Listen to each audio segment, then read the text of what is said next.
এখানে চেয়ার 300-র উপরে আছে।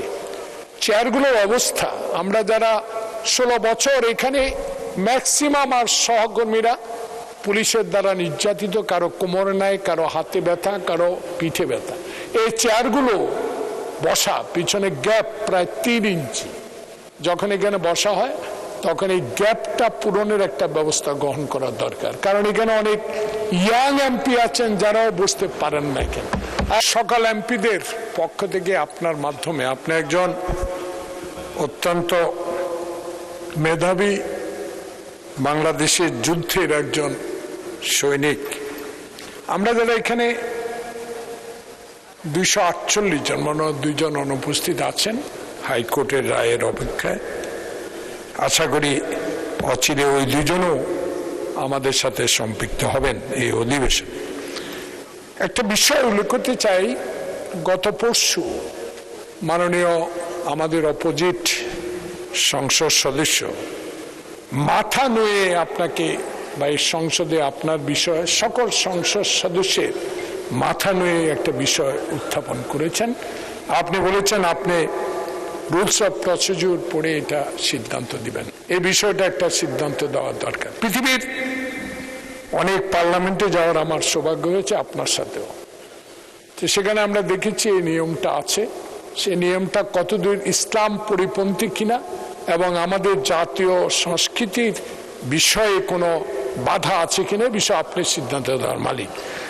এই বিষয়টার সিদ্ধান্ত আপনি দিবেন। আর একটি বিষয় হলো, এখানে চেয়ার 300-র উপরে আছে। চেয়ারগুলোর অবস্থা, আমরা যারা 16 বছর এখানে ম্যাক্সিমাম আর সহকর্মীরা পুলিশের দ্বারা নির্যাতিত, কারো কোমরে নাই, কারো হাতে ব্যথা, কারো পিঠে ব্যথা। এই চেয়ারগুলো বসা, পিছনে গ্যাপ প্রায় 3 ইঞ্চি।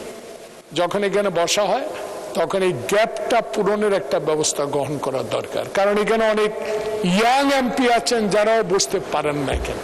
আর এই চেয়ারগুলোর ওজন দেখেন।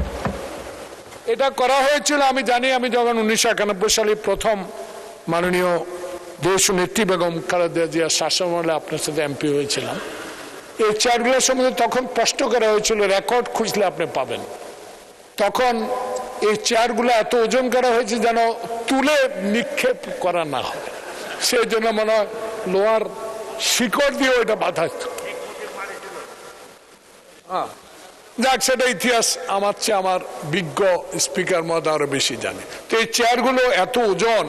একটু আগে মাননীয় স্বরাষ্ট্রমন্ত্রী যখন ঢুকলেন, দেখেন পিছনে পিন, দেখেন সব হাত কেটে ফেলেছে, ধরা যায় না। দেখেন এই চেয়ারগুলো, এই যে সব পিনগুলো ওপেন, প্রত্যেক এমপির হাত কাটা যাচ্ছে। এগুলা নিয়ে একটু দেখার দরকার। আর আরেকটা বিষয়, মাননীয় শিক্ষামন্ত্রী সংসদে আছে, একটা বিষয় বলবেন, আপনি অলরেডি 2টা বলে ফেলেছেন। আর একটা শেষ, এটা আমার বিষয় না, এটা আপনার সবার, এইখানে 350 জন সংসদ সদস্য সবার জন্য। শিক্ষা মন্ত্রণালয় আমার নির্বাচনী এলাকা না, সব মাননীয় সংসদ সদস্যের নির্বাচনী এলাকা, প্রাইমারি স্কুল 80টার উপরে প্রাইমারি স্কুল, 2টা উপজেলা প্রাইমারি স্কুল হেডমাস্টার নেই। 83,500 মামলা নাকি শিক্ষা মন্ত্রণালয়ের এই বিভিন্ন খাতে মামলা দিয়ে রেখেছেন। কোথাও কোনো শিক্ষক নাই, প্রধান শিক্ষক। ধন্যবাদ। দয়া করে আপনি তার থেকে এই বিষয় জেনে নেবেন। আমরা শিক্ষক চাই। আমরা এই শিক্ষা মন্ত্রণালয়ের সবচেয়ে, স্বাস্থ্য মন্ত্রণালয়ের বাজেট অনেক বেশি। অনুগ্রহ করে মামলার জট আপনি সরাবেন কিনা, আপনার মাধ্যমে মাননীয় শিক্ষামন্ত্রী একটা বিবৃতি। মাননীয় সদস্য, আপনি নোটিশ দেন, শিক্ষামন্ত্রী বরাবর একটা নোটিশ দেন, তখন আমরা বিবেচনা করব। আর মাথা নোয়ানোর ব্যাপারে আমি পরবর্তীকালে জানাবো। বাকি